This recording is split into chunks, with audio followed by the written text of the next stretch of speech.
오늘 이 시간 우리에게 주시는 하나님의 말씀, 요나서 4장 6절에서 11절의 말씀이 되겠습니다. 요나서 4장 6절에서 11절에 있는 말씀 한 목소리로 합독하시겠습니다. 하나님 여호와께서 박넝쿨을 예비하사 요나를 가리게 하셨으니 이는 그의 머리를 위하여 그늘이 지게 하며 그의 괴로움을 면하게 하려 하심이더라. 요나가 박넝쿨로 말미암아 크게 기뻐하였더니 하나님이 벌레를 예비하사 이튿날 새벽에 그 박넝쿨을 갉아먹게 하심에 시드니라.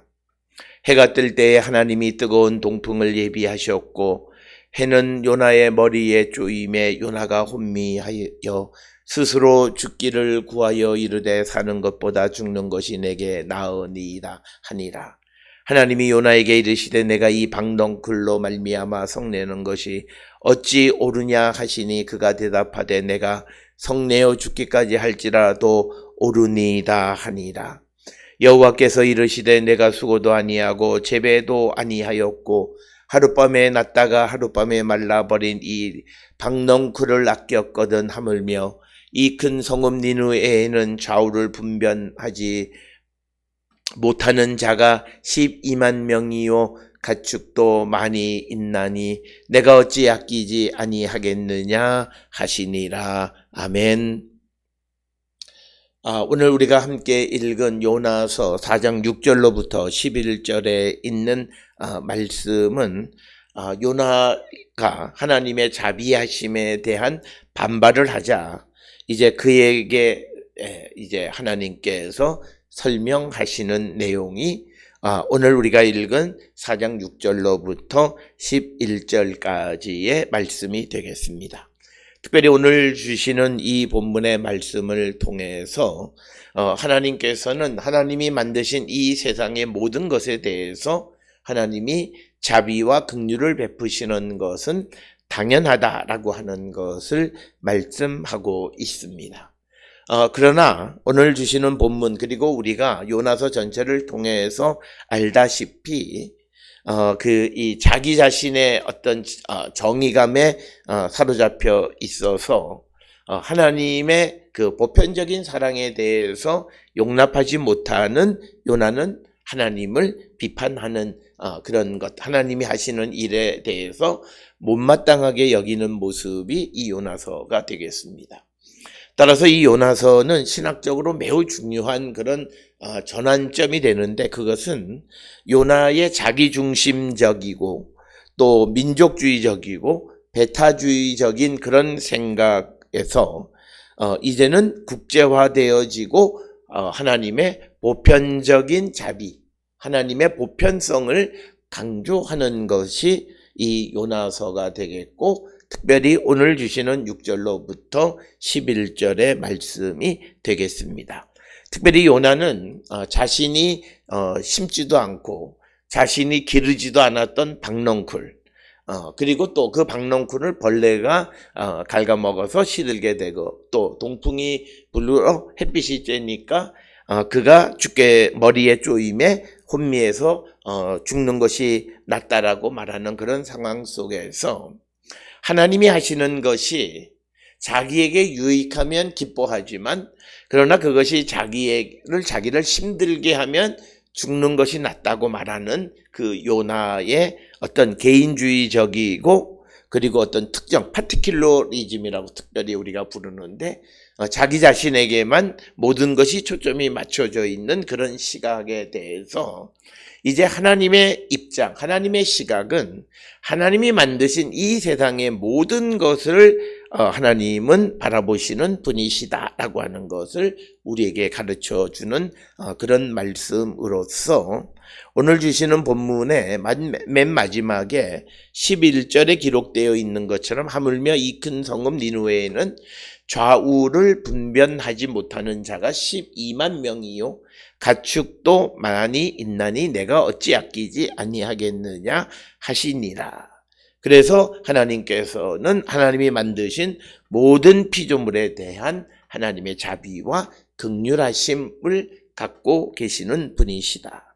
그래서 우리는 믿음의 삶을 살아갈 때 하나님의 이 보편적인 것, 자기중심적이고 배타적인 그런 어떤 사고 속에서 하나님의 보편적인 사랑과 자비를 수용할 줄 알아야 됨을 우리에게 가르쳐 주는 것이 되겠습니다.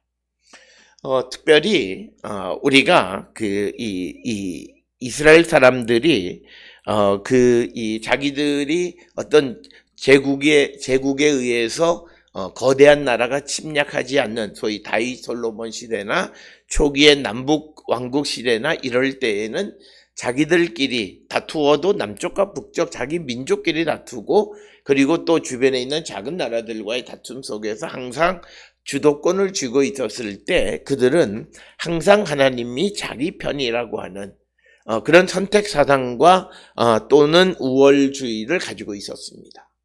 그러나 그들이 하나님의 말씀대로 제대로 살지 못하게 되자 하나님은 이방 민족을 들어서 이스라엘을 치시면서 이스라엘이 다시 하나님에게 돌아오기를 바라시는, 그래서 이제 하나님께서는 하나님의 섭리와 계획 안에는 단지 이스라엘 백성들에 대한 생각만 있는 것이 아니라 이방인과 하나님 사이의 관계도 존재하고 있다라고 하는 것을 우리에게 보여주고, 그래서 하나님이 이방을 들어서 이스라엘 백성을 공격하게 되어지는 이런 현상 속에서 그 신앙의 또는 사상적인 혼란에 접하게 되어진 그런 시대적 배경이 있다라고 하는 것입니다.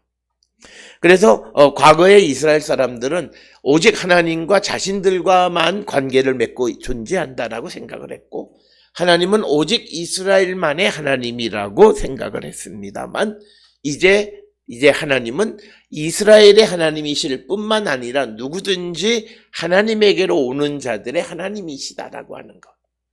그래서 하나님이 지금까지 주셨던 은혜나 보호하심이라든지 자비라든지 긍휼이라든지 하나님의 선물이 단지 이스라엘 백성들에게만 국한하는 것이 아니라 하나님에게로 온 모든 사람들에게도 그것을 허락하셨다라고 하는 거죠. 그래서 그것을 이스라엘 사람들의 관점에서 보게 되어질 때 수용하기가 매우 어려웠다는 거죠. 자기들의 어떤 개별주의, 개인주의, 민족주의적인 사고 속에서는 보편적인 하나님의 그런 사랑을 이해하기가 어려웠다는 거죠.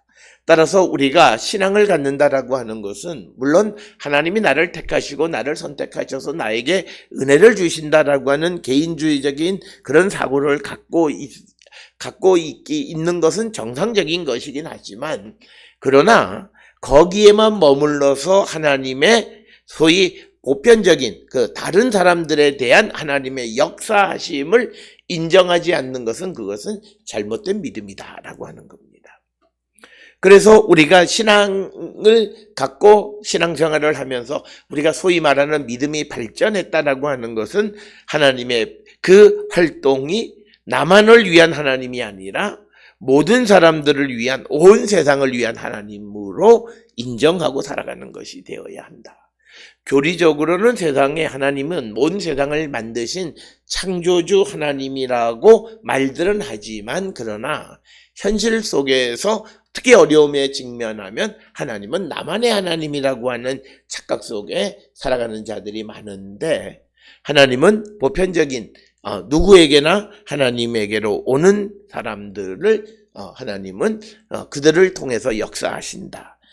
이에 대해서 좋은 말씀이 잠언 16장 4절에 우리가 잘 아는 것처럼 여호와께서 온갖 것을 그 쓰임에 적당하게 지으셨나니 악인도 악한 날에 적당하게 하셨느니라. 그래서 하나님은 악인도 하나님의 계획 속에서 사용하시는 분이시다.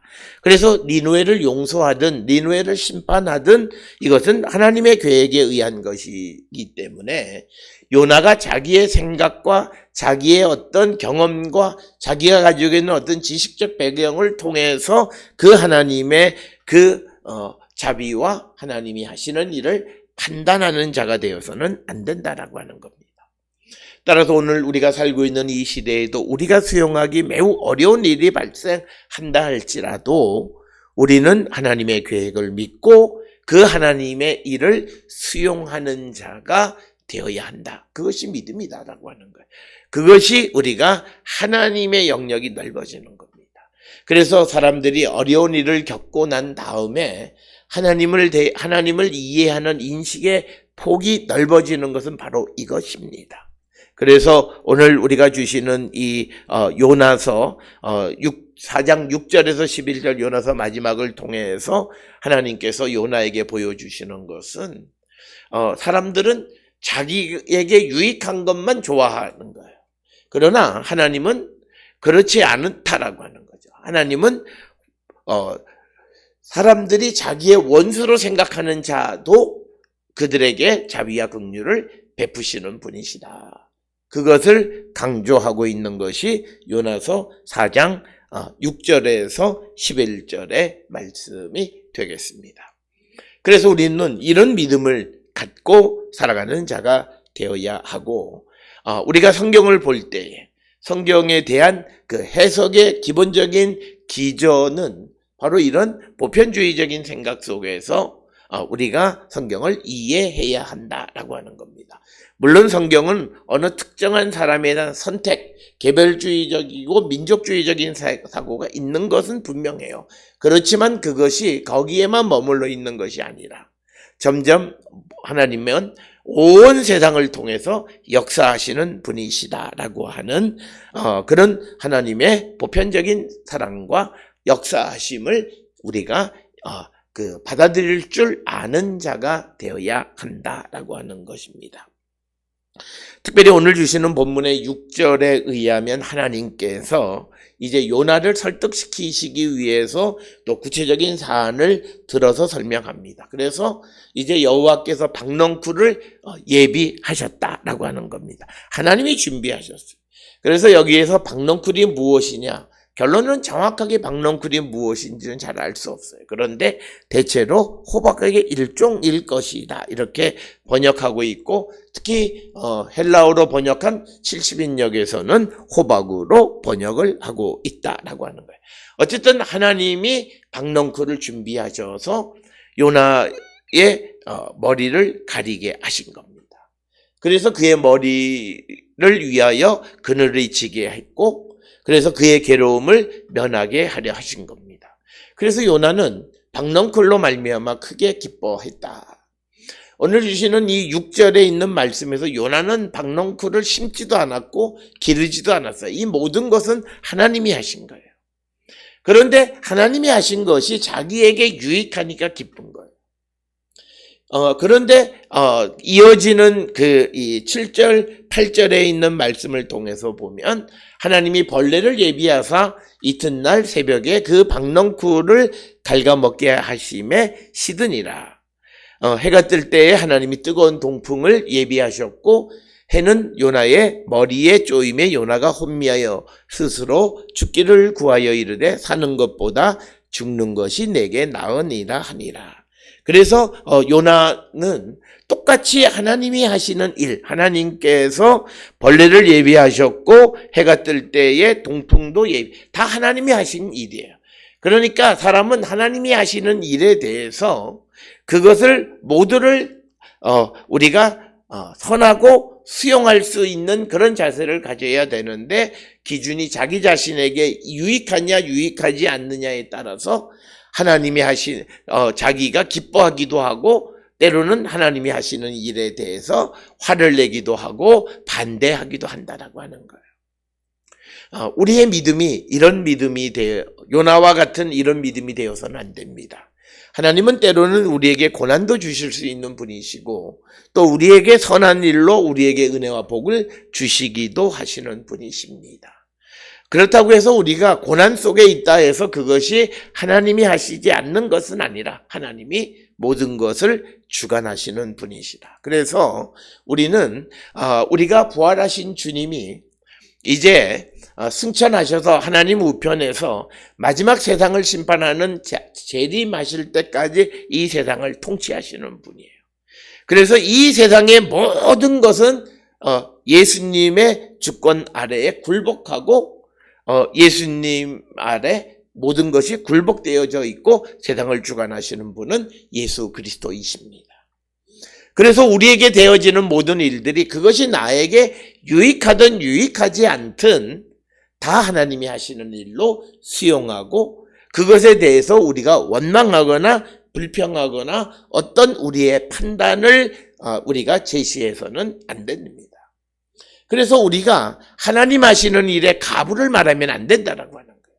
그것이 믿음이라는 거예요. 그래서 오늘 주시는 6절, 7절, 8절에서 하나님이 하시면서 때로는 그것이 박넝쿨이 자라서 그의 머리에 햇빛을 가리게 되어지니까 그것으로 기뻐하기도 하지만 그러나 때로는 그 박넝쿨이 시들고 동풍이 불고 해가 머리에 내리쬐어서 그가 혼미하게 되어서 죽는 것이 낫다라고 말하는 그런 지경에 이르기도 하지만 그러나 내게 기쁜 일이건 내가 거의 죽게 된 일이건 이 모든 것은 하나님이 하시는 것이다.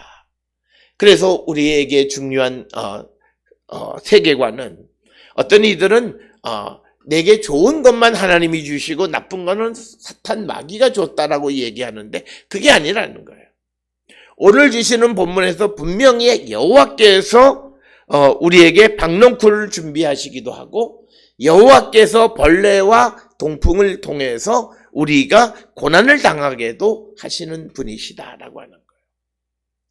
그렇기 때문에 우리가 고통스럽다 해서 하나님이 하시는 일에 대해서 우리가 짜증을 내고 내가 죽는 것이 낫다라고 말하는 것은 바람직하지 않다라고 하는 것입니다. 그래서 하나님은 다시 돌아가서 이제 하나님께서 니느웨를 살려두어서 그래서 유다에게 지속적으로 위협이 되는 존재가 계속 존재하게 된다 해서 그들이 하나님이 하시는 일에 대해서 짜증을 내고 성을 내는 것이 옳지 않다라고 하는 것입니다. 때로는 이스라엘의 원수를 하나님이 멸해 주시기도 하지요. 그 멸해 주실 때만 하나님이 하시는 것이 아니라 원수를 일으켜서 이스라엘을 어렵게 하고 위기에 빠지게 하는 것도 하나님이 하시는 일이다라고 하는 것을 우리가 받아들일 수 있어야 한다라고 하는 것입니다. 그래서 하나님께서 10절에서 말씀하시기를 여호와께서 이르시되 내가 수고도 아니하였고 재배도 아니하였고 하룻밤 났다가 하룻밤에 말라버린 이 박농쿨을 아꼈거든 하물며 이 큰 성읍 니느웨의 좌우를 분별하지 못하는 자가 12만 명이고 가축도 많이 있나니 내가 어찌 아끼지 아니하겠느냐 이렇게 대답하셨다는 거예요. 그래서 우리는 우리의 시각이 내게 좋은 것만 나를 좋은 것에서만 기뻐하고 우리에게 어렵고 힘든 일들이 오면 하나님께 원망하고 하나님의 하시는 일에 짜증을 내는 그런 것은 믿음의 모습이 아니다라고 하는 거예요.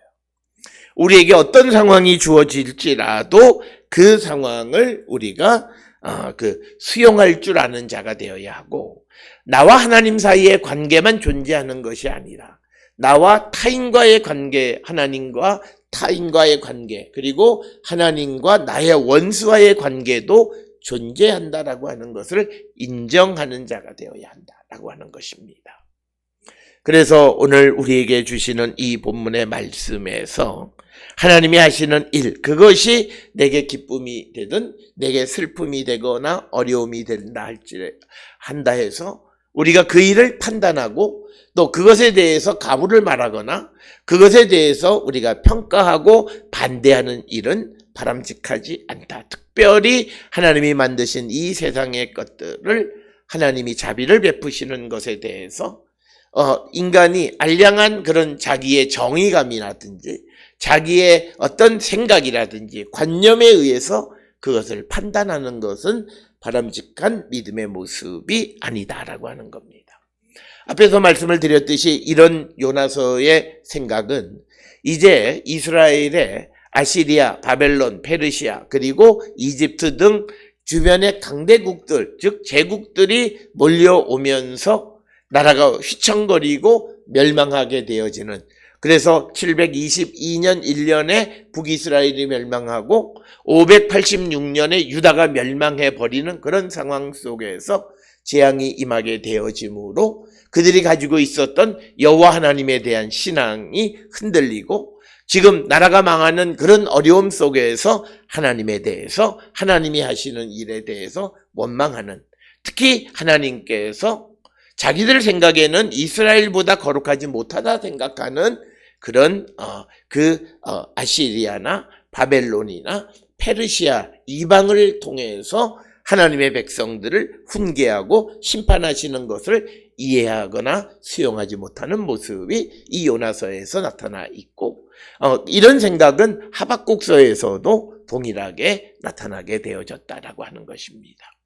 따라서 우리가 세상을 살아갈 때 우리는, 하나님은 나를 좋게 하시는 분이십니다. 그 대명제는 흔들림이 없습니다.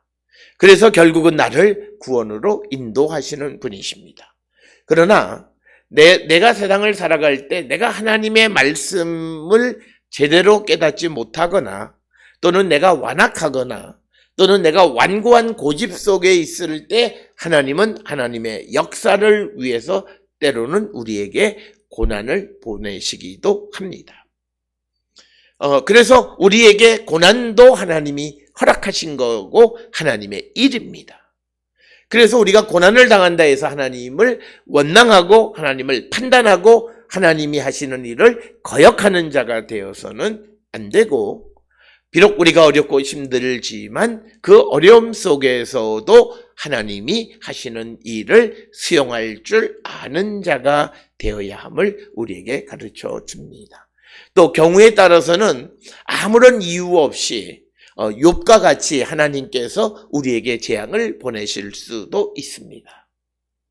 그렇다 해서 우리가 억울하다고 말하는 그런 것이 아니라, 하나님의 뜻이 계셔서 내게 이런 고난을 보내셨을 것을 우리가 믿고 하나님의 도움을 구하는 자. 그래서 예레미야 애가에서도 강조하듯이 재앙을 당하는 자들이 그 재앙을 벗어나는 길은 바로 재앙을 보내신 여호와에게로 가는 것입니다.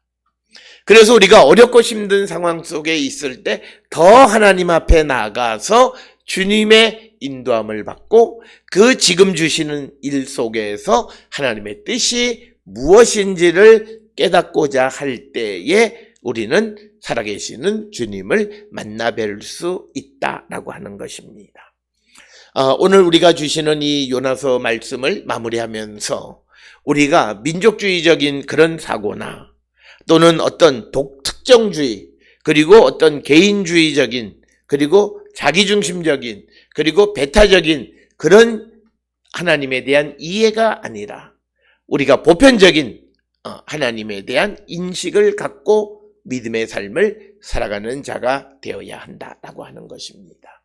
그래서 하나님은 나도 사랑하지만 나의 원수가 되는 사람들에게도 하나님은 그들을 아끼고 사랑하시는 분이시다라고 하는 것. 더더욱 이방 사람이 하나님에게로 돌아오게 되면 하나님은 그에게 큰 자비와 긍휼을 베풀어 주시는 분임을 우리가 인정하는 믿음의 삶을 살아가는 자. 그래서 우리가 어렵고 힘든 상황 속에 있을지라도 요나가 큰 물고기 뱃속에 갇혀 있을 때 결국 그것으로부터 그를 구원해 주신 것은 하나님이십니다. 그래서 우리가 어렵고 힘든 상황이 오면 그때 좌절하고 절망하고 우리가 도망가는 믿음이 아니라 하나님 앞에 도움을 구하고 주께로 한 걸음 더 가까이 나가서 하나님이 우리에게 주시는 구원의 은총을 입는 자들이 되어야 할 줄 믿습니다. 이제 예수께서는 우리를 구원하기 위해서 우리의 죄 때문에 이제 죽음의 그 권세, 죽음에 이르러서 이제 무덤 속에 계십니다. 그러나 이것은 주님의 패배가 아니라 이제 부활을 위한 준비의 단계이고, 그래서 주님이 부활하심으로 이 세상의 모든 죽음의 권세를 물리치시고 우리가 그리스도 안에서 영원한 하나님의 나라를 바라보며 살아가는 자가 되게 하시는 겁니다. 그래서 이 하나님의 사랑은 나뿐만 아니라 온 세상에 이 여호와를 인정하고 주님을 믿는 그 하나님의 나라가 속히 이루어지기를 원하시는 것이고, 그래서 우리는 그 사명을 감당하기를 결단하는 우리 모두가 되었으면 합니다. 특별히 오늘 주시는 말씀을 통해서 하나님께서 하시는 모든 일들에 순종하는 삶을, 때로는 이해가 되지 않고 전혀 한 번도 경험해 보지 않은 일이지만 그러나 그 일을 통해서 역사하시는 하나님, 특별히 우리가 지난 2년여 동안에 코로나 시대에 한 번도 경험해 보지 못한 시대를 경험하게 하신 하나님께서 이제 부활을 통해 우리에게 새로운 세상을 열어주시기 위한 것임을 믿고, 이 어려운 환경에서 좌절, 절망, 그리고 과거를 돌아보면서 패배주의에 젖어 있는 것이 아니라 이제 우리를 위해서 베풀어 주시는 하나님의 새로운 역사를 바라보면서 우리가 희망을 갖고 소망을 갖고 살아가는 우리 모두가 다 될 수 있기를 주의 이름으로 축원합니다.